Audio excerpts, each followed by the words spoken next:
各位观众朋友，大家好，欢迎收看初学者的晋级，我是李欧 New。在上一集的节目当中呢，我们讲到了如果黑棋是一间跳的话，那白棋下进来可以活棋的方法。那现在我们来探讨一下，黑棋如果是小飞的话，那白棋下进来处境将会如何？来，老师先说结论啊。由于黑棋这个棋子呢，它走在了低位，所以它对于防守实控比较厉害，所以白棋这个下进来呢，没有办法直接做活。好，那白棋下进来没有办法做活没关系，白棋一般啊，我们来看一下，黑棋挡住，白棋一般呢就会选择跟黑棋打劫。这个打劫在实战中出现几率是最高的啊。那有棋友就问说，老师，那这个白棋从一个本来可以做活变成打劫，那白棋不是极度不满吗？其实也不会啊。为什么？因为这个劫呢，白棋如果打赢的话，我们来看黑棋这个地方等于全部都花掉了啊。什么意思？就是这个实控不但没有了，而且这个外围啊也变得破破烂烂。所以这个打劫呢，白棋打赢啊是有一手棋的价值。所以白棋虽然没有办法直接做活，但是靠着打劫呢，可以取得更大的利益啊，这个是白棋可以接受的地方。那黑棋当然，如果黑棋打赢啊，这个地方也是很大的啊，因为我们来看一下，如果黑棋拔成这样啊，这个不但脚上实地全部握在手中，这个外围变得巨厚无比，再搭配这个左右两边啊比较宽广的开拆，这个立体控就形成起来了。所以呢，这个打劫算是一个2分的变化啊，双方打赢都有巨大的收获。那黑棋如果不想要打劫怎么办呢？好，这边黑棋呢留有一个强手啊，这个强手就是我们今天要讲的。当白棋呢在这个贴出来的时候啊，黑棋不去下看似绝对的一手顶啊，这个顶应该是棋形最正义的要点，他把自己的毛病补掉了，而且连得非常厚实啊。但黑棋呢走了另外一个这个白棋的要点，记不记得刚才说过，黑棋如果顶，那白棋这个扳是要点，那黑棋就是我把你的要点给抢走了啊，让你在这里啊做活的空间没有了。那白棋这时候，你既然抢了我的要点啊，我当然也要抢占你的要点嘛。好，你的要点刚刚说的就是这个顶，这个顶完之后，如果黑棋选择这个联络啊，这个挡住，那白棋最开心了啊，白棋就底下简单爬一爬，然后呢，这个地方一挡啊，这样白棋活得非常大，然后黑棋明明自己的小飞在3路啊，就最后让白棋活得非常大，这黑棋绝对不满意的。好，所以这边当白棋顶的时候，黑棋正确的应手啊是走这个。好，当白棋顶的时候啊，黑棋正确的应手呢不是走这个挡啊，黑棋正确的手是走这个长出。这样子的话呢，白棋这个扳就扳不到了啊，因为你现在扳的话，被我这样的一挡啊，你不是这个子被吃掉，就是这边被我跳进来，那你这个里面就没有做活的空间了。所以这时候呢，好，白棋就是面临一个最重要的选择。在网络上，很多人这手棋走错这个棋就死掉了啊，所以老师这边要特别请你注意啊。2-2永远都是一个做活的要点，要优先考虑。这个2-2有什么好处呢？第一个，他下一手棋啊，走到这个虎，这边有眼，这边有眼，这等于就活了，对不对？好，第二个呢，就算是黑棋走这个拖碰啊，这个吃完之后啊，这个不是眼，可是这个地方也是眼，所以等于呢，它这个地方有眼，这个地方有眼啊，它这个眼型非常的丰富啊，眼型非常丰富。那黑棋这时候呢，我们先来看，如果黑棋呢就走这个简单的立下，那这个白棋就已经活了啊，因为刚刚老师说了，就走这个小尖啊，这两边都有做眼啊，白棋就活定。黑棋这时候比较厉害的下法，也是比较高级的下法。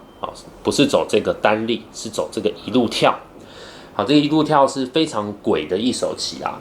白棋如果应对失误的话，白棋这里立刻就崩溃了。好，所以为什么我们说实战死活很重要啊？因为这个棋形，点33一定会出现的。那这个你一定要把它弄清楚啊。我们先来看一下，如果白棋这时候呢，还是简单的走这个，好，那会发生什么事情呢？这时候这个悲剧啊就发生了啊，黑棋这时候就只要一挤，那白棋这边就发现大事不妙啊。首先这个地方如果再被黑棋挡过来，那这个眼就没了。这个眼如果没有的话，白棋这里再怎么下都是走不出2个眼的，因为这里可能就只能够立。可是呢，走了这个立呢，黑棋的时候有这个拖碰的好手。这个拖碰好手，我们就发现黑棋这个棋子啊，就比在这里来的强。如果黑棋这手棋在这，白棋这个一叫吃啊，黑棋这个就死了。这个只死了，这边又有眼，那白棋2眼活。可是黑棋由于这手棋现在是跳到这里啊，这个一碰之后，白棋就走这个基本上就没有眼了因为我们看白棋走完，黑棋一退啊，白棋这个地方是假眼，对不对？所以白棋这时候呢，只能够去冲击黑棋周围的弱点这冲击的方法大概是先从这里弯一下，当黑棋接住之后白棋这个奋力的冲出。可这个奋力的冲出呢，此计是凶多吉少2个原因：第一个，周围都是黑棋的人；第二个，走完这个段之后呢，这个被黑棋一扑白棋这几个子就死掉了。所以看起来周围黑棋有断点，可是白棋意外的是不行的不行的。那这里怎么办呢？你有张良计，我有过桥梯所以来我们来看一下，回复到前面，来，当黑棋走了这个，这个棋先摆在这里。当黑棋走了这个一路的跳之后呢，白棋这里抵抗的手段是从这里碰下去碰下去最大限度的做眼。那以下就形成一个一本道啦。黑棋之后当然就是叫吃，白棋这时候不是退这样做眼空间就没了。白棋是从这里挡住，非常巧妙的呢，运用这个这个碰下去呢，再挡把这个眼位先做出来。那你说，可是黑棋这样子吃完，白棋在叫吃，那首先黑棋如果接这里，那白棋就活了嘛，对不对？所以黑棋一定是要继续破坏你这个眼位那这样就变成这个白棋有利的先手提劫因为这个提完之后，双方就围绕这个结针打。如果白棋打赢的话那当然这块棋就活了那如果黑棋打赢的话呢，我们来看一下这个接住这样子白棋这个棋的这个眼是假眼，白棋就死掉了。所以双方就是围绕了这个结针的这个攻防围绕结针的攻防。那这边要顺带提一点的是如果说我们来看一下，白棋现在打这个劫，黑棋如果在外面找不到劫财那黑棋这时候不是就这个找不到劫财也去乱找，然后被白棋提在这这样子的话损失太惨重了。黑棋就算找不到劫财呢，也要先在这边接一手这个非常关键因为接完这手之后呢，白棋它还是不能够接接了被黑棋一扳这里还是没有眼这个时候白棋呢，它必须要先立一下这样子大家再继续打这个劫。所以这个下法呢，对白棋是比较吃亏的，因为等于黑棋可以有一手这个缓冲的机会然后再继续跟白棋打劫而且这个棋这个冲段现在看起来是不太成立的黑棋这个地方这么厚一排所以就算是黑棋打输呢，也没有什么损失黑棋打输就是被接在这里而已。那记不记得我们一开始节目讲，如果黑棋打输是这整个地全部被掏掉，然后外围也都花掉了所以这边呢是老师要推荐当黑棋在这个3路有子是走小飞，然后周围有配合的时候可以直接选择这个强硬的杀白棋的下法。好，那到这里不知道大家有没有问题如果有问题的话，建议可以先把这个影片暂停一下，然后呢再继续往后看。那老师这边要继续回到刚才这个讨论的部分，要回到什么讨论部分呢？就是如果在实战当中呢，黑棋下错了。黑棋走了这个力，那白棋这时候刚才说了，这个尖就活了，对不对？但是如果呢白棋下错那黑棋同样可以杀掉白棋所以这里的陷阱很多。为什么实战死活是很有趣就是你下错，我也下错但是最后我还是有机会杀得死你。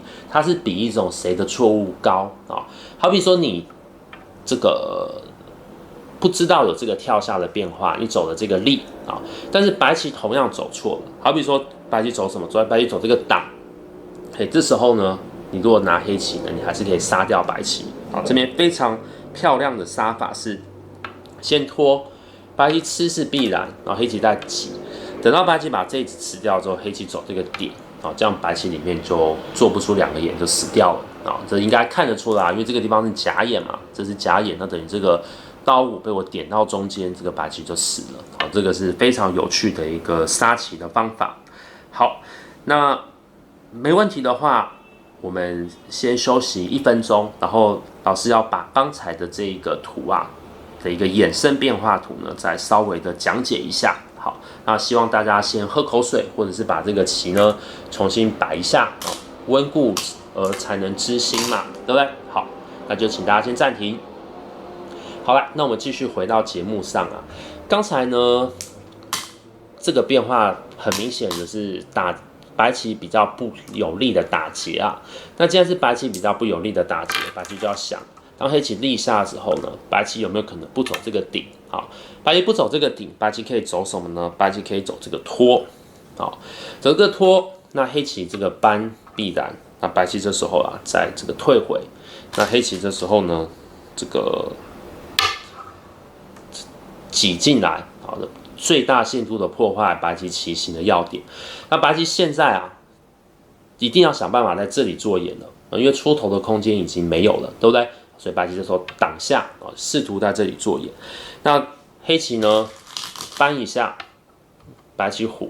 好，现在请问黑棋要杀掉白棋必须要怎么走？好，这里我想请大家先按一下暂停，仔细的想一下，因为这个不但是实战死活，也是基本死活，几乎每一盘棋都会出现这个，好不好？那我请大家想一下，自己按暂停哦。好，那我现在要公布答案了。有没有听过一个棋谚叫做死在板手？这个一板，首先黑棋如果挡的话，这个被黑棋一点这个白棋就挂掉了。对不对？好，板一下点，这个是非常常用杀棋的手段。白棋这时候呢，如果还要继续挣扎做眼黑棋这里的妙手就是直接冷静的接。好，这直接冷静的接，白棋就一命呜呼因为如果你挡在这里，那被我从这个地方叫吃，你这个里面是没有眼的。可是呢，如果你下在这里看起来好像呢，这个地方吃掉有眼，这个地方有眼，其实不然。黑棋这时候有非常漂亮的手筋就这个扑进去。那扑进去，如果白棋吃的话，这个眼变成假眼。可是白棋如果接在这里，试图做真眼刚好就被黑棋全部一口干。这个是非常漂亮的一个下法。所以呢，这个扳完点是此计的绝妙手筋。好，那当我们来看一下，当黑棋扳的时候，白棋如果不要挡住那会形成什么样的变化？来，那我们就把这个棋往前倒一下。当黑棋扳的时候，白棋选择这个退。那这样子黑棋要怎么杀呢？其实非常容易想到的就是跟刚才做一个结合如果这个挡住是一个要点，那你没有走黑棋其实最简单的呢，就是再往前冲。那这样子你这里就没有做活空间啦因为你如果从这做眼被我一扳这个地方以后吃掉是假眼。如果一立呢被我从中间这个3目当中一点这个棋当然就还是死了所以这里只要先扳到，那白棋不管怎么样都是面临死亡面临死亡。那在网络上常常呢，大家会下出一个看起来精妙的棋就是这个直接这个碰进去。这个棋呢，先说结论，有些情况确实是杀棋的好点，但在这个时候是不行的因为白棋这时候简单的像一般黑棋已经不能破眼了，你再破的话，这里被我一挡这个地方我就2眼活了。那可是黑棋如果你要藏进去的话，被白棋再从这个地方做第2个眼这2个眼睛也瞪得很圆所以这个是黑棋绝对不行的杀法 ，OK 吗？好，所以这个结论就是，只要黑棋走得正确，白棋就会死。那白棋如果会死呢？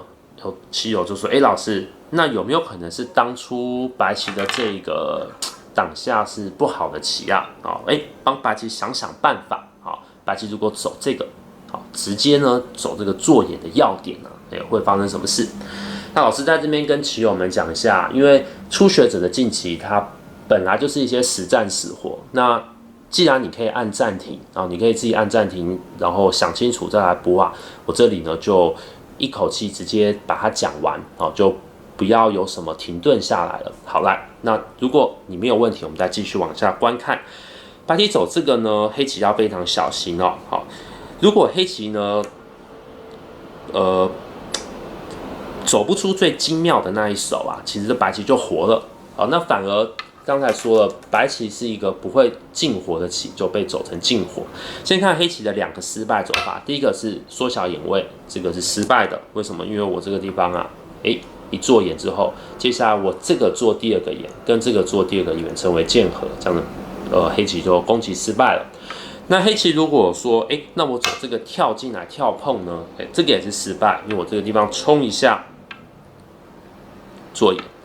那黑棋你这个地方不能再让我做了嘛，好，所以你只好破我的眼，好，那我就扑一下，然后再扑进来，这样虽然还是打劫，但是黑棋损失很惨重，这个周围的一大堆断点啊，然后这个地方如果被吃掉的话，这个下面的空呢也全部都被破光了，好，所以这个是黑棋不行。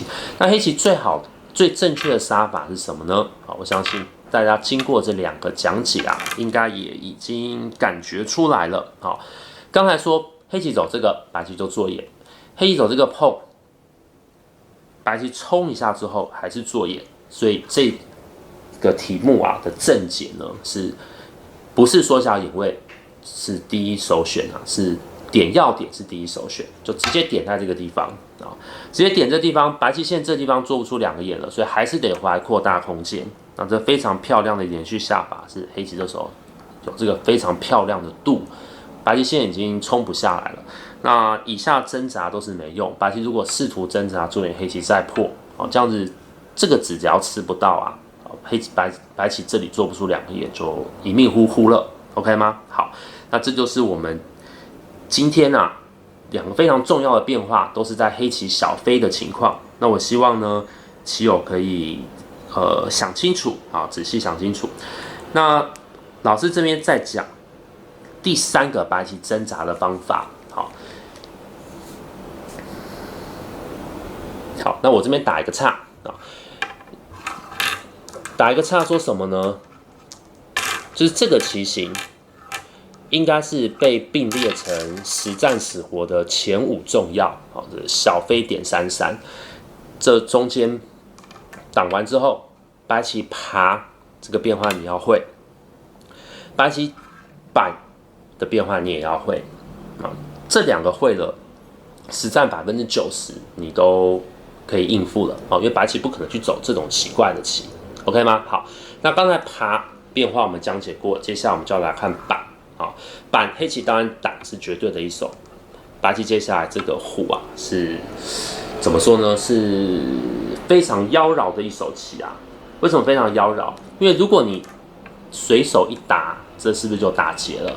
那等于又回到我们一开始的打劫，那这是白棋最想要得到的结果，对不对？在周围黑棋势力都很强，我们刚才说了，白棋是有可能被强杀的，所以这时候呢，黑棋不能够找白棋的意图。好，除了这个打之外，哪里还是做活的要点呢？就是这个点。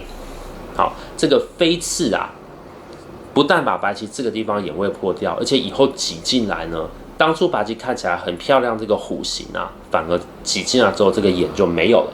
所以白棋接下来呢，从这个地方做眼是没有用的。好，因为这个被点进来之后啊，这个地方做不出2个眼。那白棋这时候只能够呢突破防守线，冲。黑棋这时候不能随手挡哦，如果挡，白棋就开心啦啊，因为这时候呢，我这个挡住变成是先手了。那你要补这个断点呢，我再做眼，我就活了。所以当白棋一冲的时候呢，黑棋继续贯彻杀白棋的意图啊，就是退啊，不让白棋有任何的借用。那这后面很复杂，所以我想要摆给大家看。现在这个方向既然冲已经紧到黑棋这2个气了啊，又贴到了一子，这个断点就变严厉了，所以白棋接下来非常强硬，就是这个断。黑棋一样，如果敢打的话，这个地方就是打劫。好，那黑棋不希望打劫，所以黑棋这里呢，先叫吃，白棋跑，那黑棋再从下面把这2个棋子救出来。好，这一看就是非常复杂的战斗。如果白棋这里都没有棋的话，这个里面白棋就死了。好，所以白棋接下来呢，搬，黑棋只能叫吃为一手，然后再把这个子吃掉。白棋接下来先打一手棋。那我们就可以看出，白棋在什么情况下这个手段成立，叫做争子有力。争子有力，白棋一争，黑棋的3个子就死掉了。好，所以这个告诉我们一件事情：黑棋要选择硬杀白棋第一个，这个周围必须要很厚；第二个，还必须是要争子有力的情况。那如果争子不利怎么办呢？那没有办法，既然你老兄就争子不利啦，那你当然就只能够选择。这个一开始就只能够选择打劫啦因为刚才说了，本来你要杀白棋，白棋就可以跟你下成一个打劫，只是白棋不有利的打劫。那现在你争子既然也不利，那你还要硬杀白棋，本来就不现实那你争子不利的情况，你就只能够乖乖的跟白棋打这个劫了所以不管是黑棋白棋呢，我都希望你这所有的手段还有成立的条件。都必须要把它记清楚。来，接下来呢，我说老师还有，不好意思嘛，你看我们这个过这么久才录一个初学者的晋级，当然要讲多一点，让大家收获满满的回家，好不好？那一样休息一下，按个暂停，然后再回来听老师的讲解，好不好？来，有棋友就问老师，上一次的节目我们有说过，来我们看一下，不知道你还记不记得，上一次的节目有说过。这个下完之后，白棋有一个这个尖的下法，然后这个尖白棋里面就进火了。那今天这个棋形，白棋可不可以呢？也选择这个尖？这问题问得好，那我们就要来回答一下。先讲结论，这个尖白棋是死的，好，所以大家注意这个棋子到底是在高位还是低位，其实是有天壤之别。然后在高位，这个尖是可以活；在低位由于对白棋压迫性更大，这个尖就活不了了。但我们还是要看一下黑棋正确的杀法黑棋正确杀法就是这边搬，白棋挡必然，然后黑棋叫吃，然后把这个子接住，这样白棋就死了。我们先来看，白棋如果藏这里被一虎，这里面简单死棋，我就不多做说明了。所以白棋只能够这个最大限度的去往外冲，但是由于呢，刚才说过周围都是黑棋的人，所以这个冲段黑棋不怕。所以当白棋不好意思，当白棋想要做眼的时候呢，黑棋可以选择搬完再跌，好，这样子白棋这块棋就死掉了就死掉了。好，那这个非常重要。来，我想请棋友回答老师最后一个问题，好不好？这个问题你只要撑过了，你就棋力大进，而且我们节目也就结束了。那请问一下，这个其实也是很多学生问我的问题那很多学生会问说，老师，为什么这边黑棋要先搬下面，然后再叫吃，再把这个棋接住呢？黑棋为什么不这个直接搬在这里，这样不是一样吗？你看我直接搬在这里，不是也是虎还是达，这不是一模一样吗？这边大家要小心了。如果实战当中呢，黑棋走出了这种二手那你就可以惩罚他。这时候白棋简单立下，这就是活棋了。黑棋这时候挡在这里，好，白棋虎这个棋形，白棋是活的。以下的变化是，当黑棋立的时候，白棋呢在这里做眼，好，那黑棋虽然这时候注意这时候这个眼要去做。黑棋虽然左右两边呢都可以速下，但是白棋呢如愿以偿就活棋了。那在什么情况下黑棋有可能这样走呢？就是周围黑棋不够厚刚才有没有听老师说过，周围黑棋要够厚？如果周围黑棋不够厚的话，黑棋是有可能选择让白棋在里面活一个小角那这个因为我们来看一下，假设周围都没有黑棋。那这样黑棋这个虎形其实是很漂亮的。好，那也因为如此呢，老师就是建议你在拿白棋的时候，你一定要判断好周围黑棋有没有子力的配合。好，那你如果拿黑棋的话呢，你也要根据你周围的那个厚薄程度不同啊，选择不同的定式，好不好？好，那我们今天其实介绍了4个哦，我再很快的帮你们复习一下，这4个非常非常重要，4个学起来应该就打遍天下无敌手了哈，当然是开玩笑的。来，当点33进来的时候呢，黑棋挡住，白棋有以下3种下法：1往前长，2往这里搬，3往这里尖。好，这3个变化呢，黑白双方你都必须要知道。那最复杂的一个呢，是当白棋先搬再虎的时候啊，黑棋能不能够直接去杀白棋，取决于这边黑棋争执的关系。好，那我们今天初学者的晋级就到这里，我们下期再会。